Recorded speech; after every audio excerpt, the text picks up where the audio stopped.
Welcome back everybody to another Sniper Elite video on the channel. Today we are going to be talking about and ranking the three major Sniper Elite villains that have popped up in the series. We're going to talk about how much of a threat they are, what they actually do in the story, and how successful they are at it. It's not a matter of them losing because they always lose in the midst of the presence of our dear Carl Fairburn. But pretty much the groundwork is, do they make sense as a character? Do they make sense as a villain? And does their plan make sense in terms of success? Like, how successful would it be had Carl not stopped it? We're going to be going over story details that hint to each character and their plan ultimately in each game. So we're going to be taking it from Sniper Elite 3 to Sniper Elite 5, and at the end of the video I'm going to give each character a grading, and in my opinion I'm going to explain which one is the best villain in the series. So, with that out of the way, let's get into it. When Sniper Elite 3 was released, we were introduced to a Sniper Elite game that's set in the North African campaign in 1942. Along with that came a pretty dastardly figure, a man by the name of General Franz Vahlen. Now, this General Vahlen's backstory is that he was an advocate for chemical weapons during the First World War, so he was in the German army long enough to see the First World War. Even back in that period, he was still a sadistic little weasel. This General Vahlen is a perfectionist, he is cold-blooded, and he will do anything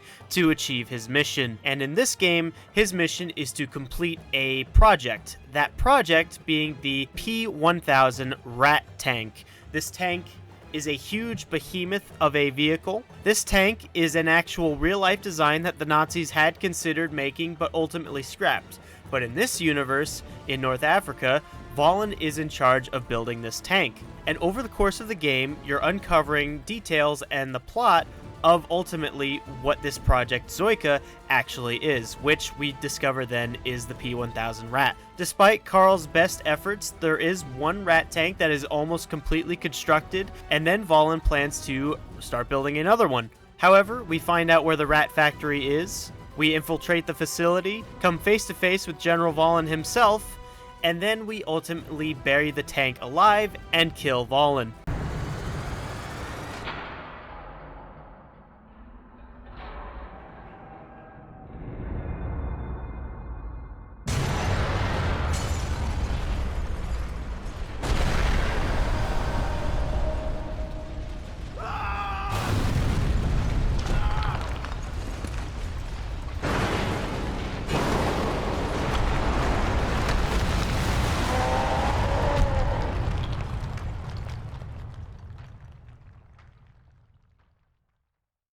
We are the same, you and I. Help me! I am nothing like you. I remember who I kill.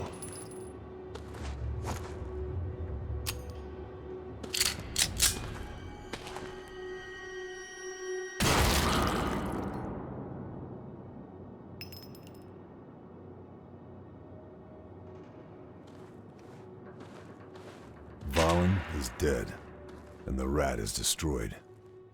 But the war is far from over.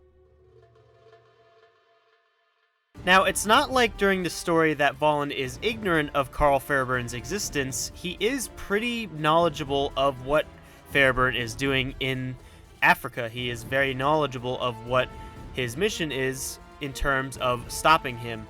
And Vahlen always seems to be one step ahead. However, he just drops the ball on this plan of his. He has no real way of countering Fairburn because Fairburn is one man, but however, Fairburn is a skilled sniper and an infiltrator and is able to foil Vahlen's plans. Despite how well and perfect Vahlen's plan was going, like a well-oiled machine, sometimes the machine can halt or stop altogether if one little thing makes its way into the machine, and that one little thing is Carl. He's like a grain of sand from the desert. He just gets in there and you can't get him out. So whatever Vahlen happened to do, it was not enough to stop Carl from burying his tank and executing Vahlen. So let's talk about Vahlen as a character. Vahlen is a perfectionist. He's brutal, ruthless, and he is very self-absorbed. He will not help his fellow German generals. He detests Rommel and his success. He's almost jealous. And even in this game, there's letters that you could find from Vahlen. One letter in particular actually indicates that he is going to betray Hitler and take his rat tanks and march on towards Berlin. So it just shows you that Vahlen's character is not someone you really want as a subordinate. He has shown that his loyalty is to himself and not to his country or the Nazi party. I'm speaking in terms of, if I was on his side, would I agree or disagree with this guy? And ultimately, this guy is not someone you would want to have on your side. And he is somebody who is so self-absorbed with his own ideas and his plan that he cannot see what's in front of him. He has almost like tunnel vision and stuff. And while he does know that Karl is coming to stop him, he does not make enough of an effort to try to halt him at any turn. He just ramps up security, maybe has a Panzer division or two operating in the area for security, but other than that, there's nothing really that Vahlen does to try to stop Fairburn. He just thinks that Fairburn will stop in his tracks on his own, and that some of the soldiers will take care of him. And once they come face to face, Vahlen does the classic villain monologue speech of, "We're not so different, you and I. We are the same. We're both workers of war, and we love what we do." Ah, the desert ghost himself. The man who single-handedly tore through hellfire, stole into Siwa, dueled with a tiger in Kasserine, and crippled our supply lines. I'm an admirer of your work. We are the same. You and I. We are both soldiers. Workers of war. We love our work. We are not the same. So Vahlen has a bit of a confident element to him as well, where he's not fazed at all by Karl being here. He's confident enough that he's just gonna execute Karl right then and there, but the damage that Karl ends up doing to the facility throughout this mission catches Vahlen off guard. He's stumbled by an explosion, and Karl jumps in the freight elevator, descending down to the ground floor, where we come face to face with the rat. After placing 4 satchel charges on the pillars and then burying the rat tank, Vahlen is still alive, but he's buried under some rubble, and that is when we take the final shot and end his life. While Vahlen was the first major named villain, he was not a really smart one at that. He was confident, selfish, and he was treacherous as well, planning to betray Hitler. So he was planning to take these rat tanks and just march on to Berlin, which in actuality wouldn't have been as much of a success as he probably would think, because then it's a matter of how many supporters from his soldiers would he have. How can he think that he can just go against the Nazi party like this? He's just completely delusional in his plan. And as far as a villain goes, as far as a threat goes, it's not like this rat tank was a guaranteed successful victory for the Axis overall in the war. It was a single big machine that wasn't even completed yet. It was about to be, but then it was buried. And even if the machine was completed, the Allies would probably develop some kind of weapon to counter against the rat tank. The rat tank was going to be a slow behemoth, big but slow, and it would have a lot of armaments, but it would also be a really big target for Allied bombers. And this was only one tank that he developed. He didn't even start developing other tanks as far as we're aware of. And even with his treachery, he still wanted to carry favor with Hitler. It was very important to him that he completed this rat tank, but overall he failed. He failed in everything he tried to do, and he was not even that much of a threat to begin with. As much as the game tries to play up, oh, this is going to be a disaster if the rat is unleashed, be that as it may, ultimately, I think that even if these rat tanks were made, even in this universe, the Allies would have found a way to stop them and still win the war for the Allies. So as far as Vahlen's villainy goes, as far as him as a character goes, I am going to give him a 5 out of 10. first major villain, but that doesn't mean he gets a pass on my grading scale here. 5 is middle of the road for me. 5 out of 10. It's middle of the road. He's not a bad villain, but he fails at everything he does, so it's hard to sort of take him as a legitimate threat, in my opinion. So 5 out of 10. Maybe we can, maybe if I rethink it, maybe he can move even to 6 out of 10, but not a major player by any means. Moving on to Sniper Elite 4, we make our way to Italy, and we are on the search for a rocket scientist known as Andreas Kessler, who's under the protection of a brutal Nazi general named Heinz Bohm. The dynamic between these two that the game introduces is very interesting because Kessler and Bohm are both major figures in this story. So what ends up happening is Andreas Kessler and Heinz Bohm end up setting a trap for the Italian partisan resistance and Karl Fairburn alike, which leads to the capture of Sofia de Rocco, the partisan leader, known as the Angel, which Heinz Bohm wanted all along. Bohm's plan comes down to stopping the Allied invasion of Sicily in 1943, and to do it, he has V-2 rockets that are going to be in airplanes, like German fighter jets, that are going to be unleashed on the Allied fleet, killing General Eisenhower on the USS Ankin. This plan is revealed once General Bohm reveals himself under the disguise of an informant for the OSS named Dorfman. Now, what's interesting about Bohm is he's actually pretty competent as a villain. He is able to lure the resistance into a trap. He is able to use Andreas Kessler. However, the project has already progressed so much that Kessler is no longer needed, and he is dying, so he will not see the end of the war as far as he's concerned. So, him and Bohm come up with a plan to lure the Angel into a trap, and ultimately Karl along with them. This plan and this trap leads to a lot of dead partisans, but Sofia de Rocco, the leader, is still alive. And in the end mission, Karl is held at gunpoint while Dorfman, aka Bohm, reveals his plan to kill General Eisenhower. However, Karl already knew this. However, Bohm is taking glee in telling him through his own sort of villainy monologue, and threatens that he's going to torture Sofia while she's still alive, just for his own sadistic pleasure, and that he's going to make Karl watch.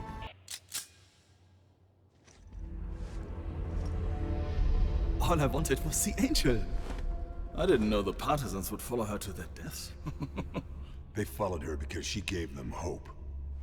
They died heroes. Hope, in reality, is the worst of all evils, because it prolongs the torments of man. Friedrich Nietzsche.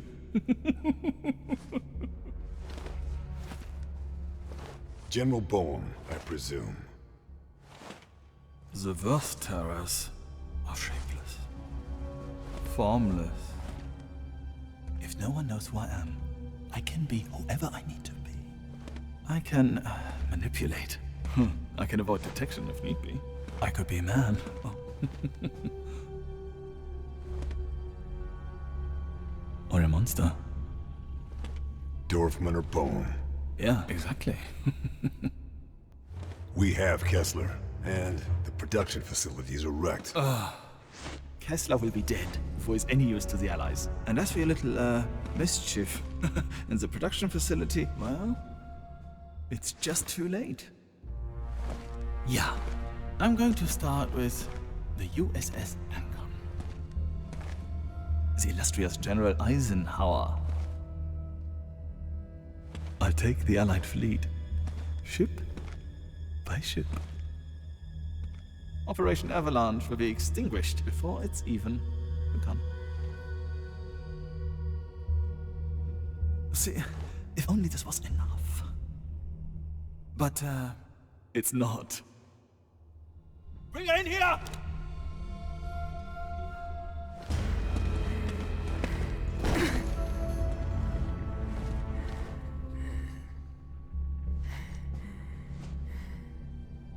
I failed, Karl.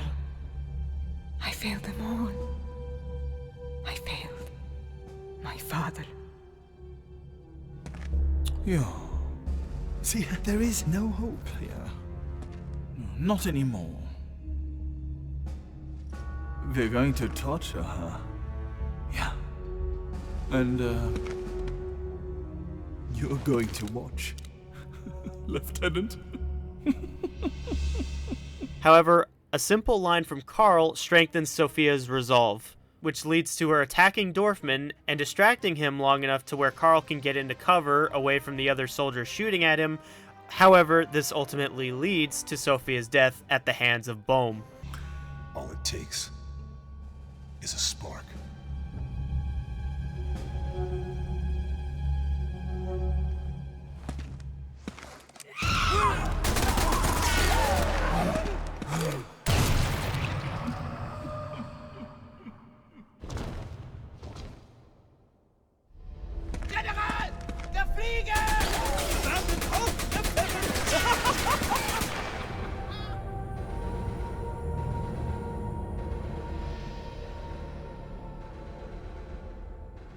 And while the facility is going up in flames, Bohm makes his escape onto the German jet, which is carrying a Razor missile aimed for the USS Ankin in the Mediterranean Sea. However, we are able to catch up to him long enough to snipe the jet engines and ultimately take the plane down. And earlier we called in a bombing run on the facility, and we just barely make it out alive. While General Bohm might be dead, OSS Agent Weaver still has possession of Andreas Kessler, who will do whatever he can to squeeze what little information he can out of him before he succumbs to his illness. The Allied invasion of Sicily is successful, and the Allies are able to make their way up the Italian coast with little to no resistance from the Germans. So let's talk about the plan. This plan is actually a more practical one if we're going to talk in practicality of the Sniper Elite universe. This plan is an actual legitimate threat that could cripple the Allied war effort: the assassination of the Allied Supreme Commander, General Eisenhower. And since Eisenhower is on the fleet himself, on the USS Ankin, it makes him a really big target for Bohm to take his jet and fly a missile right into it. Now, while this is probably near suicidal, Bohm probably views it as necessary to cripple the Allied war effort. We don't exactly know how many planes he would have doing this. We only see really the one. He only takes off in the one, indicating that he was going to fly a solo mission, probably to his death, if he couldn't help it. However, he was confident enough that he was going to pick the Allied fleet apart ship by ship. Now, whether that confidence is ignorance or it's founded on actual concrete evidence and belief that they could do it, he proceeds with his plan to go and do away with the Allied fleet using his Razor missiles. As far as plans go, the plan is pretty solid. It's more reasonable than what Vahlen's plan was, which was just making a tank and then doing whatever he wanted with it. This effort by Bohm was actually a more realistic plan in his own mind, and at the same time he was confident enough to do away with the resistance leader, Sofia de Rocco, which has been a pain in his side ever since he took control of a little town where they operate. Now, Bohm as a character is sort of like Vahlen. He's ruthless and cold-blooded. It's more along the lines of him doing his part for the war effort, and he is able to plot against and trick Fairburn and Sophia into thinking he was someone else entirely. Dorfman is also not afraid to get his hands dirty. He will step right into the sight of the enemy and pretend to be his friend, that being his Dorfman persona. So let's actually talk about the plan between Andreas Kessler and General Bohm. Andreas Kessler, though being a genius rocket scientist, has vices of his own. That being, he's an alcoholic, and he is actually dying due to his alcoholism. However, that being said, the both decide to set up a trap for the Resistance to do away with the Resistance and its leader, Sofia de Rocco. Once Kessler is captured by Carl and interrogated, he reveals that Sophia's father, who was the first partisan Resistance leader, is being held in a mansion not too far from here, and she storms out, goes to ground up some partisans, and go find and rescue her father. When she storms off and Carl interrogates Andreas Kessler, he revealed that her father had died many months ago, which then Carl realizes that Bohm is Dorfman and that this was all a trap to lure the Angel and kill her. There's something you're not telling us. How perceptive of you, Lieutenant. I'm dying. My liver is, kaput. I'll be lucky to see Christmas, let alone the end of the war. Expect me to feel sorry for you?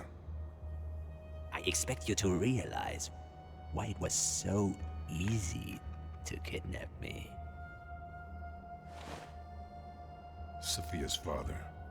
Died many months ago.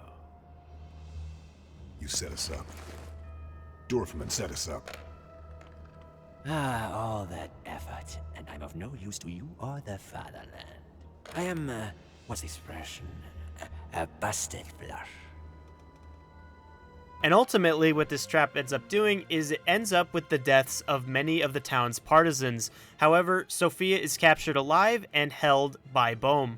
Kessler himself is dying and is confident that he'll die before he is of any use to the Allies, and Bohm also references this as he says here. We have Kessler, and the production facilities are wrecked. Kessler will be dead before he's any use to the Allies. When we're confronted with Bohm and he spells out his plan to kill Eisenhower, he simply says that it is too late and that Karl can't really do anything to stop it, which isn't exactly true since we end up getting the opportunity and ultimately take the shot to kill Bohm and the plane before it ever takes off. So with this one, I actually think that Bohm has made a really good villain in the series. He sticks out to me very much so. He's conniving, he's cold-blooded, and he is actually competent enough to come up with a plan to achieve his goals. Not only was he planning to assassinate General Eisenhower, but he did manage to capture the leader of the Italian partisans that have been a thorn in his side for so very long. And as in his own words, he is able to manipulate the situation to his benefit. He will walk right into the enemy lines and shake his hand as a friend, while at the same time giving away little snippets just to keep Karl distracted enough to where he can achieve his goals. Bohm is confident enough to achieve what he needs to, and almost succeeded in the assassination of General Eisenhower. If we had not assassinated his jet engines, he would have taken off and done away with the USS Ankin and crippled the Allied war effort.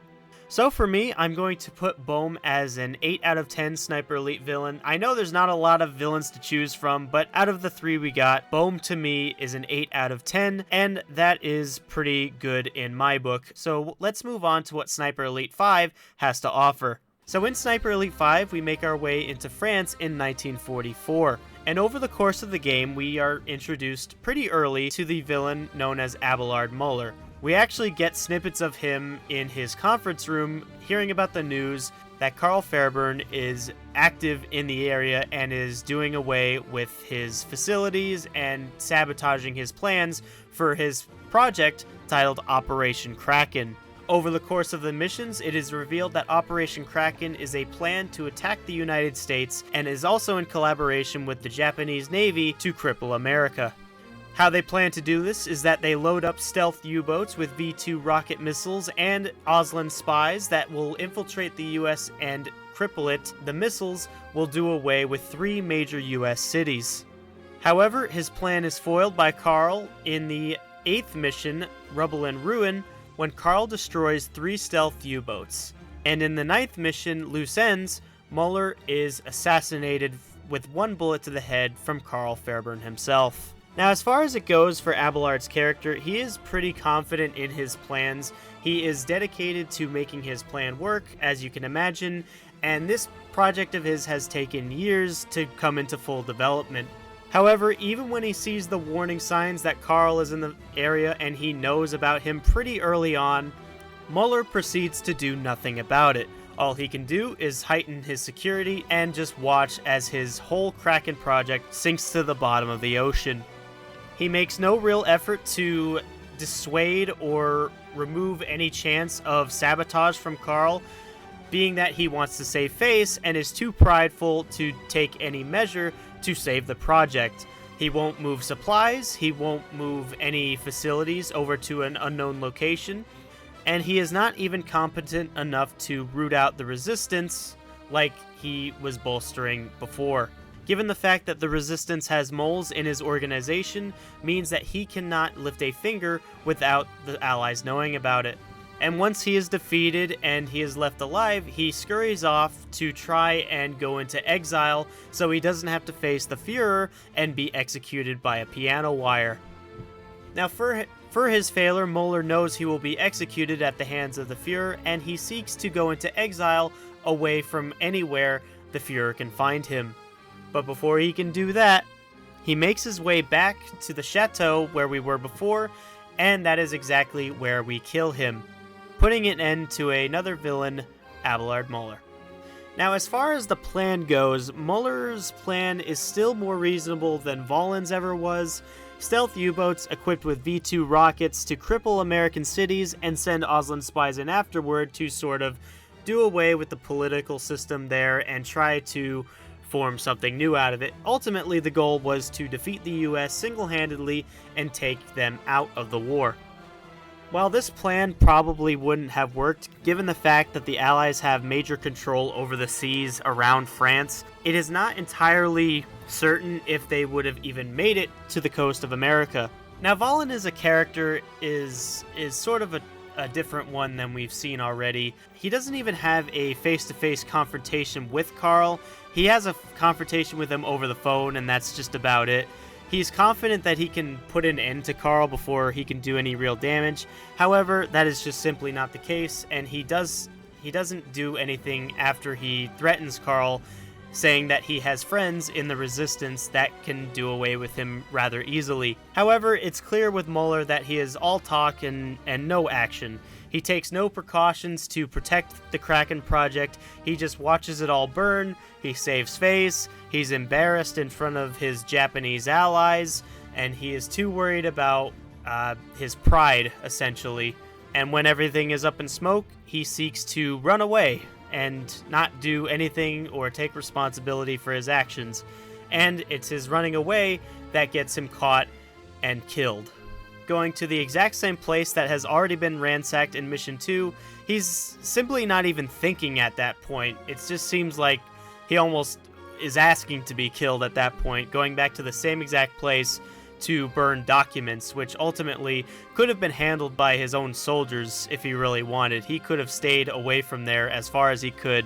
He could have been somewhere in Germany by now, but he was terrified of what Hitler would do to him, so there was nowhere else for him to really go except wherever he was planning to. But he just thought in his own mind, yeah, I'll go back to the exact same place that was already ransacked by the Shadow, and I'll be totally safe there. I'll just burn a couple documents and I'll head out. So ultimately, Moller was not a smart individual with his plans. He could give a good speech, though, I'll give him that. What Moller is good at is bolstering himself. He is good at feigning his plan. He's overconfident, and he takes no action to protect his interests. And that is ultimately why it implodes all in his face and gets him a bullet in the head. So where do I rank Moller on this little 1 out of 10 ranking here? He is an interesting character, however, he's not a hands-on kind of guy, and he takes no action to protect his interests, so he's not really competent either. So I would probably say that even with all that, Moller is a 6.5 out of 10 for me. It's difficult. He's better than Vahlen, but he's worse than Bohm. And since we only have these 3 major guys, that is going to be my list. Thank you everybody so much for watching. Let me know what you thought down in the comments about this video. Let me know your own opinion on which villain you think is the best. I read every comment, so I'll be interested in seeing your points of view, and, you know, I look forward to the discussion we're going to have. So thank you for watching, take care of yourselves, and I'll talk to you in the next one.